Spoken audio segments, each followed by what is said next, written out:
Bom dia a todos. Sejam todos muito bem-vindos.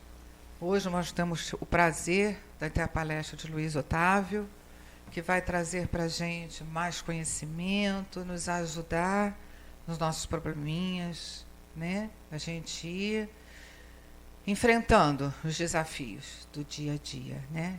Nós vamos fazer a nossa prece.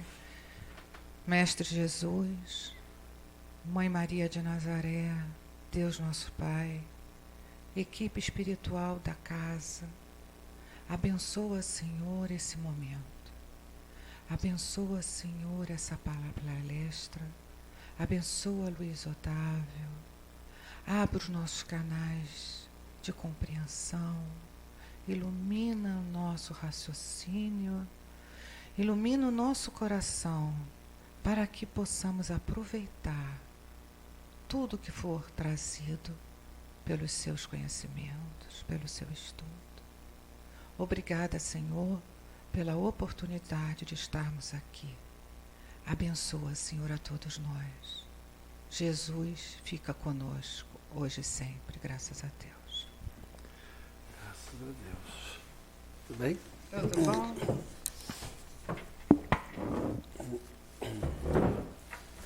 Bem, bom dia a todos que estão nos assistindo por essa abençoada ferramenta, né, da internet. E hoje vamos falar de um dos livros da obra kardeciana que eu mais gosto, chamado Céu e Inferno. E toda obra doutrinária, a gente chama de Pentateuco, os 5 principais livros, não são todos, mas são os principais. Kardec começou, junto com os espíritos, nos trazendo o Livro dos Espíritos. O Livro dos Espíritos contém toda a doutrina espírita. Está tudo lá, todas as nossas dúvidas, as nossas preocupações, nossos anseios, de onde viemos, para onde vamos, o que estamos fazendo aqui. Os espíritos mais sábios, quando falamos de espíritos, a gente está falando de espíritos mais experientes, mais sábios, mais amorosos que nós, porque já viveram muito e foram aprendendo a amar cada vez mais e ficando cada vez mais sábio, com mais conhecimento. Então são esses espíritos amorosos que olham para a gente como crianças, como nós olhamos para os nossos filhos, olham para a gente com todo carinho, ficam olhando para a gente se perguntando: como é que eu posso auxiliar esse querido nosso do coração? Como é que eu posso fazê-lo aprender com menos dor, com menos tropeços? É esse envolvimento, quando a gente fala dos espíritos, a gente está falando desses espíritos mais amorosos que nos trouxeram esta obra codificada por Kardec. Então, eles começaram pelo Livro dos Espíritos, que é um conjunto de 1019 perguntas sobre temas morais, sobre tudo que você imaginar, né, está respondido ali com sabedoria. E depois que Kardec e os Espíritos lançam o Livro dos Espíritos, Kardec sente a necessidade de ir se aprofundando pedagogicamente em cada parte do Livro dos Espíritos. Então, ele, logo após o Livro dos Espíritos, ele edita o Livro dos Médiuns, que vai falar de uma parte do Livro dos Espíritos, onde os Espíritos tratam da comunicação entre os dois planos, ou seja, a comunicação, eu não gosto desses dois planos não, mas é a comunicação entre encarnados e desencarnados. Então ele lança o Livro dos Médiuns, detalhando como funciona esta comunicação entre encarnados e desencarnados. Logo depois ele lança o Evangelho segundo o Espiritismo, que é a tradução mais detalhada da parte moral do Novo Testamento. Ele não se atém à parte histórica de Jesus. Ele se atém ao ensinamento moral que Jesus deixou para a gente. Logo após, ele edita O Céu e o Inferno. O Céu e o Inferno é um livro que vem desconstruir a ideia que nós tínhamos há anos atrás, há séculos atrás, sobre o céu e a ideia que tínhamos sobre o inferno. Tínhamos aquela ideia do céu como um local, né, circunscrito, e o inferno como um local circunscrito.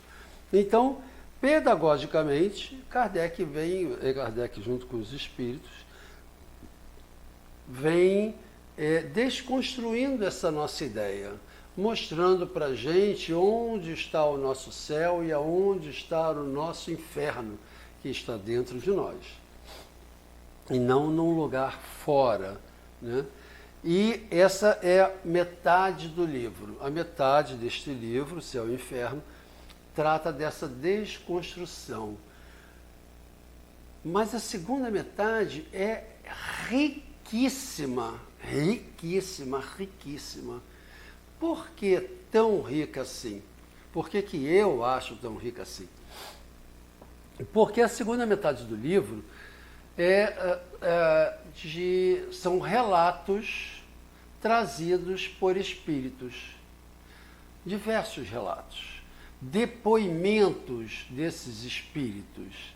Então, nós temos depoimentos de espíritos muito felizes, depoimentos de espíritos felizes, depoimentos de espíritos mais ou menos, depoimentos de espíritos sofredores, depoimentos de espíritos muito rudes ainda, muito duros, depoimentos de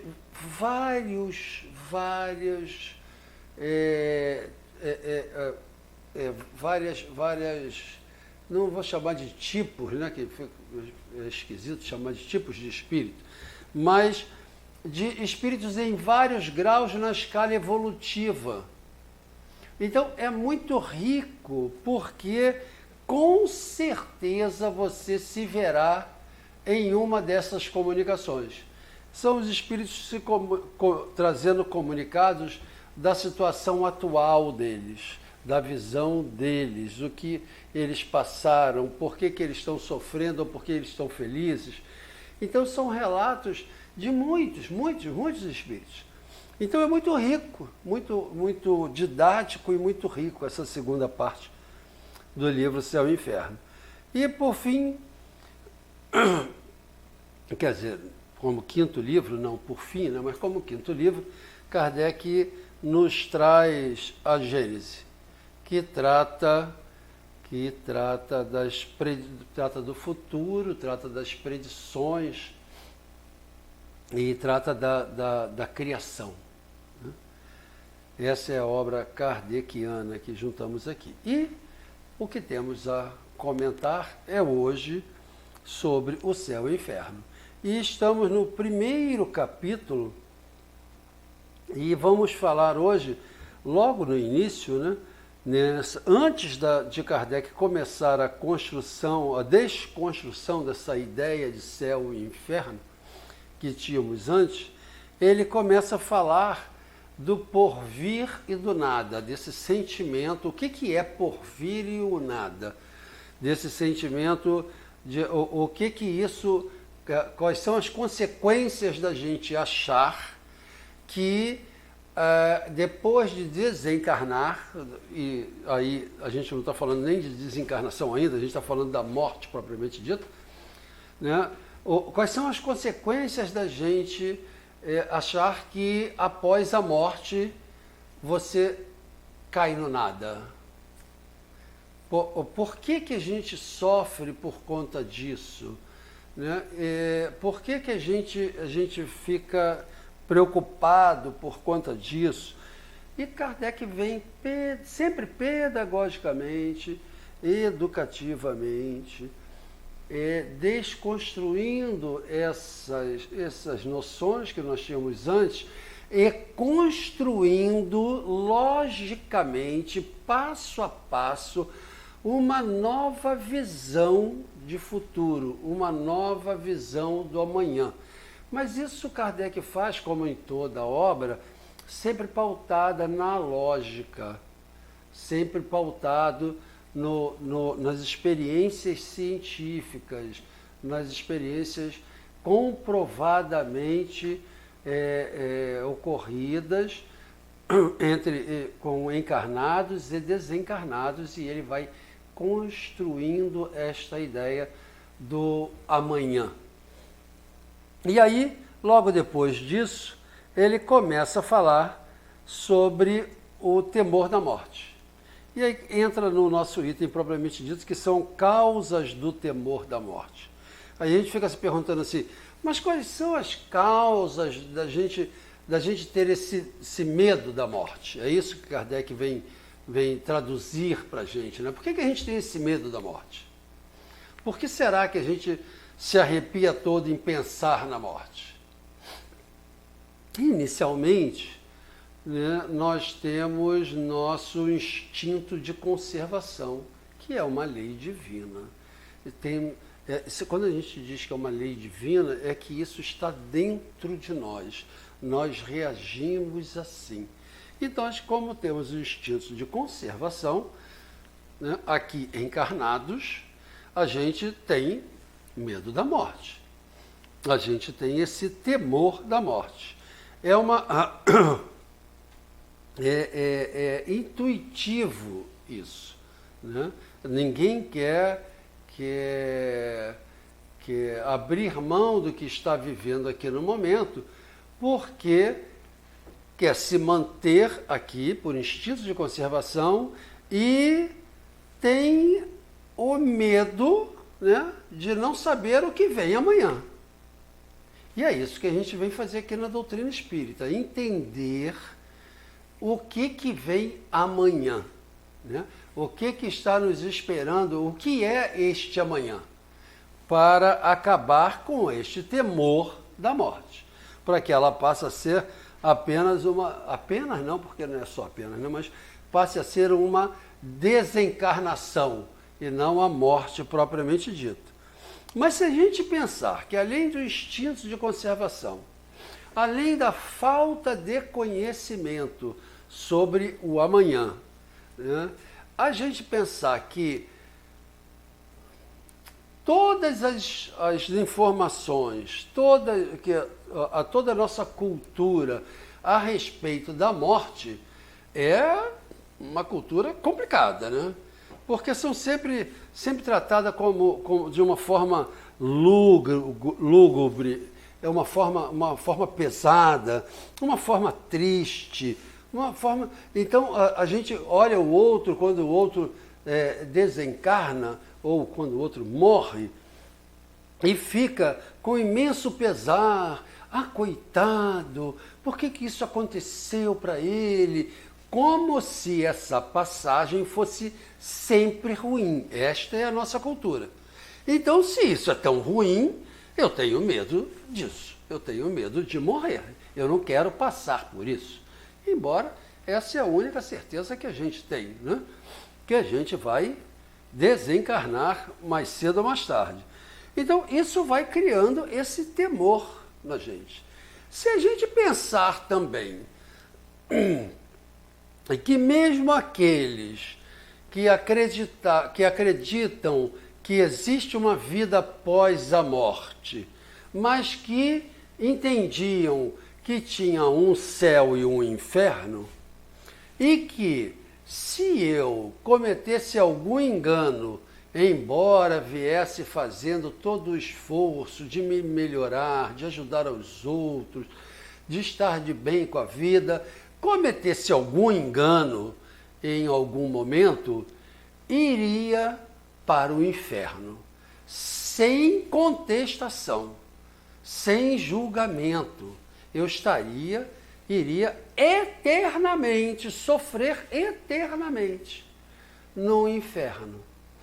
Mesmo que me arrependesse nesse inferno, mesmo que tentasse me melhorar nesse inferno, não poderia. Estaria com essa pena eterna. Bem, se é assim, eu tenho que ter medo da morte. Do outro lado, mesmo que eu não tivesse uma pena julgada tão severamente, né, sempre um julgamento de fora para dentro, né, que eu fosse julgado mais ou menos severamente, fosse para o purgatório, também ia sofrer consequências e ter que esperar pela oração de outros por mim, para que eu pudesse continuar ali, eu conseguir sair dali. Mesmo que a gente olhasse para o céu, bem, eu vou para o céu, vou fazer o que no céu? Vou ficar em cima de uma nuvem, como um anjo, tocando harpa. Isso deve ser muito sem graça, né? Isso deve até ser bom durante algumas semanas, mas depois vai ficar meio monótono, né, gente? Então, isso eu também não quero. Eu prefiro aqui correr as minhas emoções aqui encarnadas. Então, mais um motivo para eu ter esse temor da morte. Então, são muitas as causas que me levam a ter esse medo da morte. E é por isso que a gente vem à casa estudar, para entender o que é essa pseudo-morte, que nada mais é do que um passamento, é a morte do corpo, é um momento de transição, é um momento em que a gente deixa esse corpo aqui e segue com o nosso corpo mais que nós chamamos na doutrina de perispírito, que é um corpo mais levinho, que nos acompanha por toda a eternidade. A eternidade é muito comprido, né? Porque dizem que quando a gente chega no estado de angelitude, a gente perde esse corpo. Mas isso está tão longe do nosso conhecimento, ou pelo menos do meu, que eu não gosto nem consigo visualizar isso, né? Eu só consigo visualizar que eu vou tendo um perispírito, ou seja, um corpo mais leve que esse, que vai me seguindo de encarnação em encarnação, encarnação, encarnação, encarnação. E esse perispírito vai se melhorando, se depurando a cada encarnação, a cada melhoria moral no meu processo evolutivo. Então a gente vem entender aqui o que é essa transição, como é que ela se desenvolve, como é que acontece isso. Toda essa sugestão é um convite para os estudos.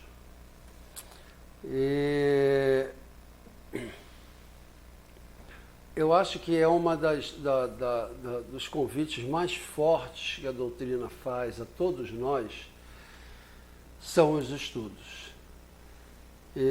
Os espíritos dizem, numa passagem, espíritas, amai-vos e instruí-vos. Por quê? Porque nós precisamos de esclarecimento, de mais conhecimento, para que a gente possa decidir, optar melhor pelos passos que vamos dar, ou seja, tenhamos melhores escolhas.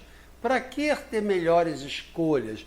Para se enganar menos, para conhecer mais claramente o que é o bem e o que é o mal, né? Que passos precisamos dar, que passos daremos na nossa vida para que a gente seja um pouco mais feliz a cada dia que passa. Nós vamos até que horário? Até as 42? Não, 52. 52, né? Então, o convite é feito para que a gente venha estudar. E essa é a melhor parte, né, no meu entender, né, das casas espíritas. Toda casa espírita tem um estudo de Livro dos Espíritos, da obra kardeciana. Toda casa espírita. Assim como toda casa espírita tem um trabalho social. Esse é o fantástico das casas, porque as casas nos promove esse conhecimento através do estudo. É tão rico, né, esses conceitos, porque a casa lhe convida a estudar, a lhe ampliar os conhecimentos, a ver a vida de uma forma diferente, a se ver imortal, ou seja, a você detalhar esse conhecimento da imortalidade da alma, de se ver como espírito imortal que você é. Então, a gente vem estudar e a gente fica feliz de estudar porque somos felizes quando aprendemos coisas. A gente fica feliz em estudar porque nós somos felizes quando nos reunimos.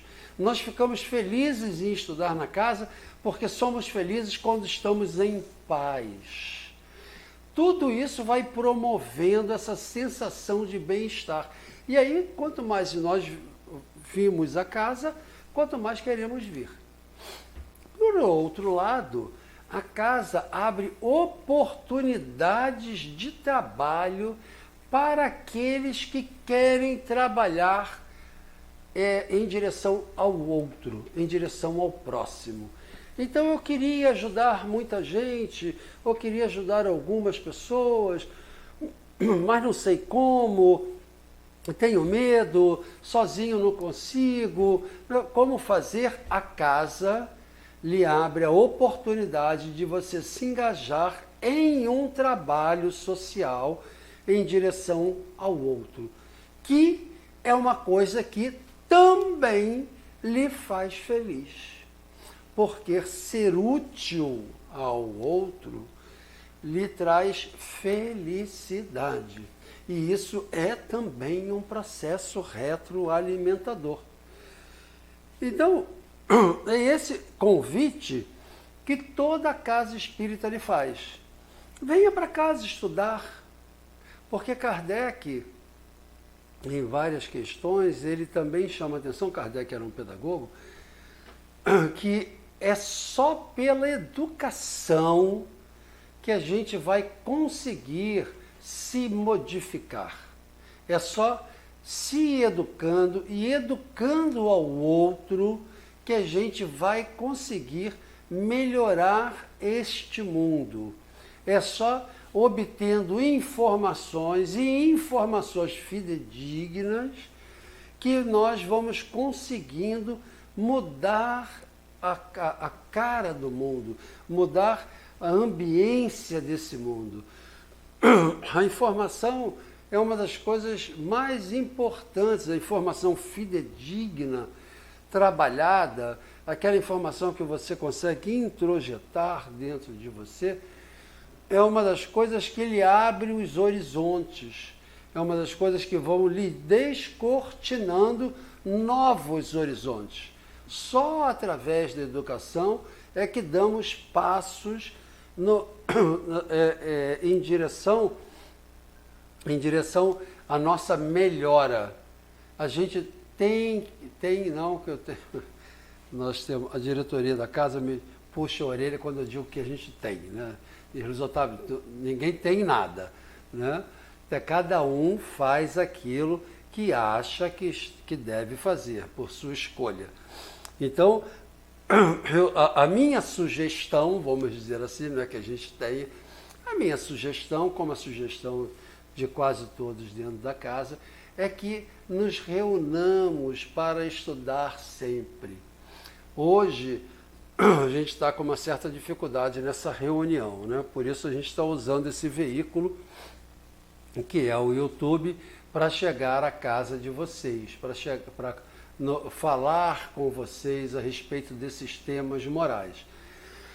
E é a ferramenta que a gente tem para levar um pouco de acolhimento, para lembrar, olha, nós estamos no mesmo caminho, nós pensamos com o mesmo norte, a gente está no esforço, nós todos, eu, você, todos nós estamos aqui tentando dar passos. E isso aqui vai passar. A gente está passando num momento muito duro, que é o momento que, mais uma vez, dependemos basicamente de informações, né? De conhecimentos. Se nós tivéssemos conhecimentos mais claros, mais definidos, nós já teríamos passado por essa crise, claro. Mas a gente, como é uma crise de um vírus novo, de um evento novo, a gente teve que buscar esse novo conhecimento. E esse processo de busca, esse processo de crescimento, é sempre um processo doloroso, porque crescer dói. E nós estamos passando nesse momento por este processo. Um processo de indefinição, que é o que mais nos dói, porque quando temos o norte, e isso é outra bênção que a doutrina nos traz, quando nós temos um norte, nós passamos pelas dores, essa dor dói menos quando temos o norte. E Jesus nos trouxe esse norte.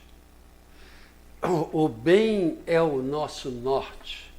E quando estamos focados, quando temos o norte, tudo que nos acontece, a gente vai trabalhando essas questões, mas sempre mantendo o nosso norte, que é o bem de todos. Esse é o nosso norte. E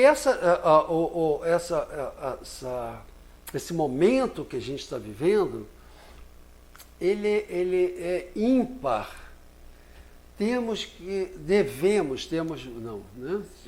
Acabar com esse caco do nós temos. Mas devemos nos manter em paz. Devemos nos manter em harmonia para que possamos decidir, fazer escolhas melhores para que passemos por esta crise. Porque não adianta, se você estiver irritado, se você estiver com raiva, se você estiver cuspindo marimbondo, se você estiver tacando pedra em todo mundo, você vai ter que passar por estes momentos de crise. Se você estiver bem, se você estiver tranquilo, você vai ter que passar por esses momentos de crise. O que eu quero dizer é o seguinte: não adianta, de uma forma ou de outra, você vai passar por esse momento de crise. Então, que tal eu conseguir passar este momento de crise mais harmonizado para eu conseguir extrair dele o que ele tem de bom para me mostrar? Você vai dizer, Luiz Otávio, pô, todo mundo morrendo aí, né? E você vai me dizer que tem uma coisa de bom para mostrar? Tem muito de bom para mostrar. Na verdade, tudo tem coisas boas, tudo tem coisas que devemos, coisas boas para tirar de aprendizado. Então, a gente está passando um momento riquíssimo. Riquíssimo porque sabemos a falta, estamos dando valor à nossa liberdade. Estamos, nosso ir e vir. Estamos percebendo o valor de estarmos juntos. Estamos percebendo que não adianta você ser preto, branco, vermelho, amarelo, roxo, cinza. Não adianta você torcer pelo time A ou pelo time B. Não interessa se você é alto, baixo, gordo, magro. Não interessa qual é a sua nacionalidade. Não interessa qual é o seu partido político. Não importa. Somos todos iguais perante a Deus. Essa crise vem mostrar isso. Não adianta os seus preconceitos. De que adianta os seus preconceitos? Isso não lhe faz melhor. A crise vem lhe mostrar isso. Não adianta você estar bem se o outro não está. A crise vem lhe mostrar isso. Então eu vou ficar aqui, no meu canto, me protegendo para ficar bem. E o mundo que se dane. Não adianta. Por quê? Porque quanto mais o mundo adoecer, mais riscos você vai correr de adoecer.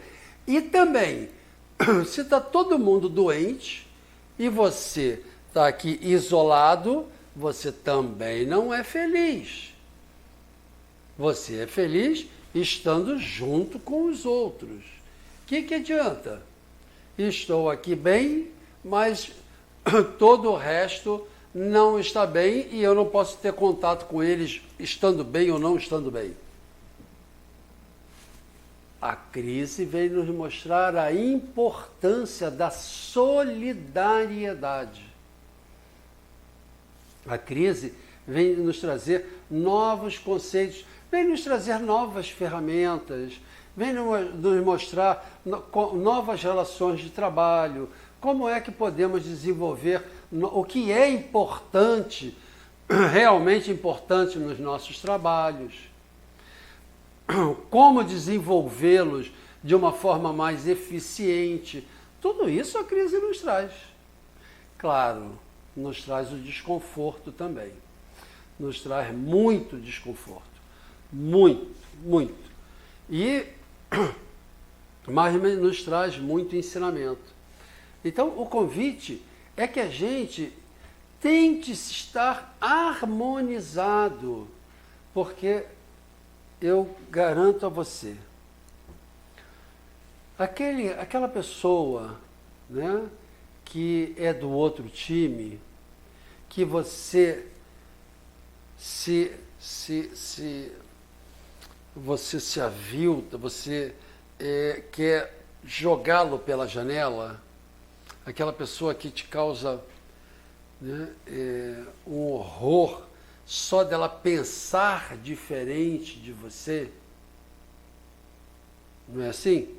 Não tem aquele cara, né, aquele parente, aquele amigo, aquele conhecido, que consegue pensar daquela maneira tão estúpida na sua opinião, né?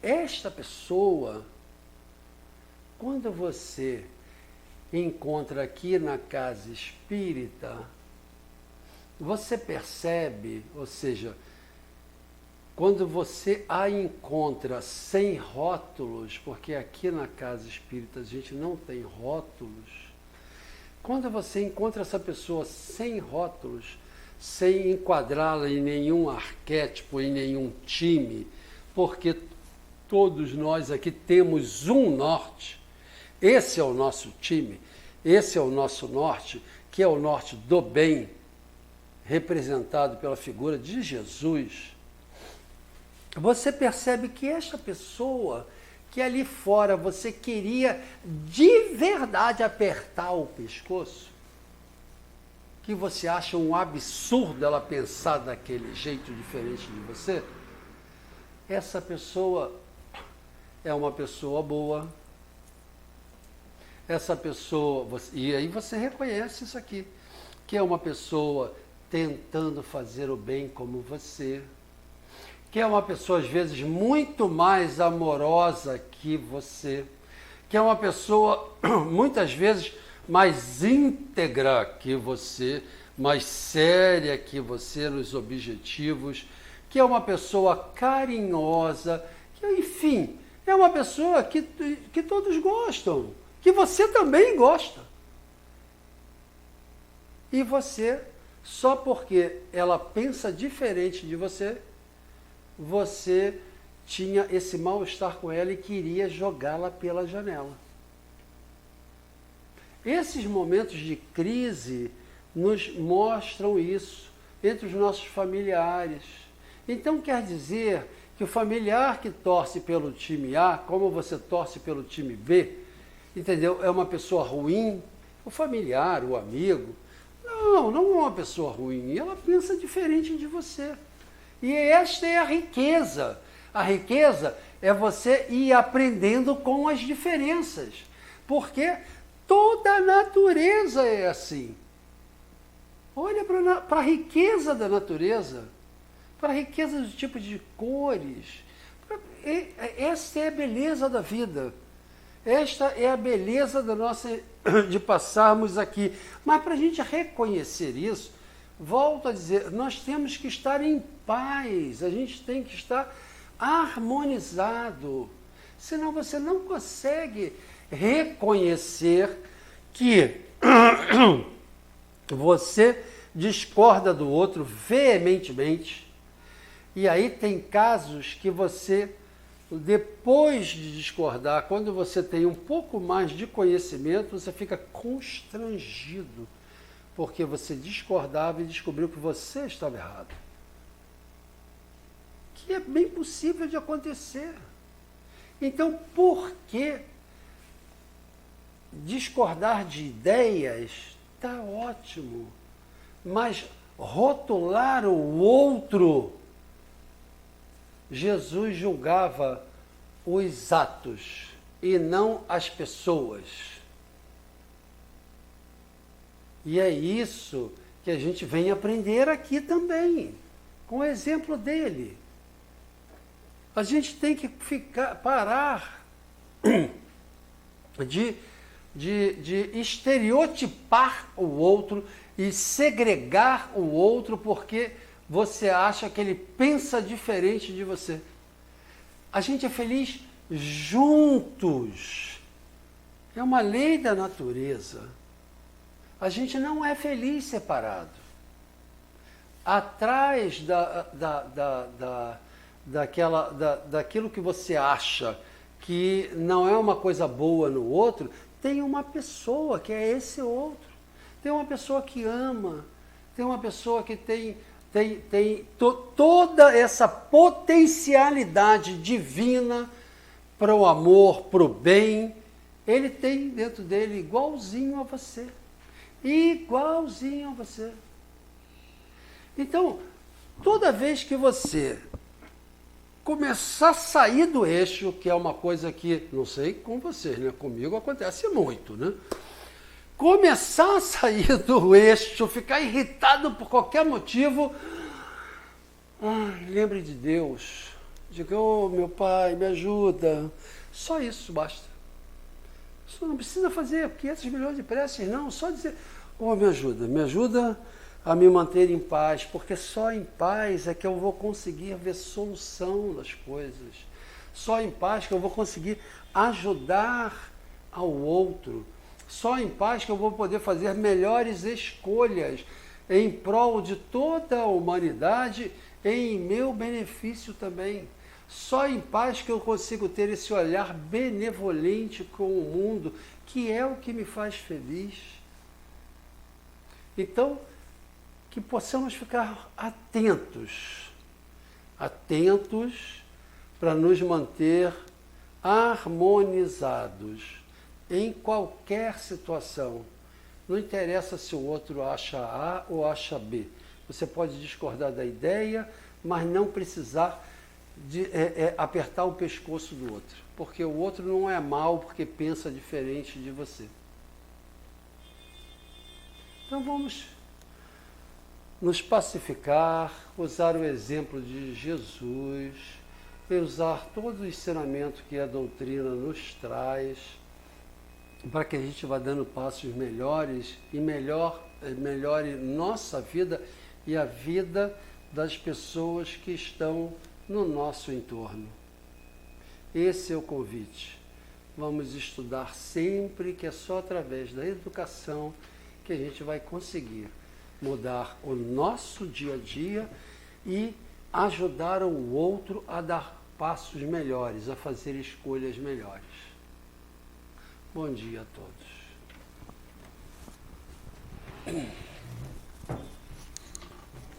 Neste momento, então, agradecendo aos estudos de Luiz Otávio, vamos agradecer a Deus a nossa prece.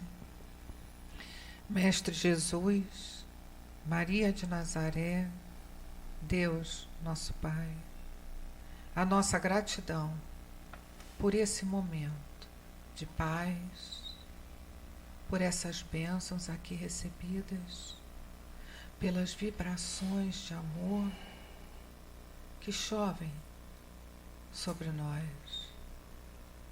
nos acalmando, nos equilibrando. Essas vibrações amorosas tão necessárias, Mãe, para o nosso sustento na nossa vida. Obrigada, Senhor. Obrigada por mais uma oportunidade. Que Jesus nos abençoe a todos e que todos possam levar para os seus lares essa vibração de amor e de paz. Graças a Deus.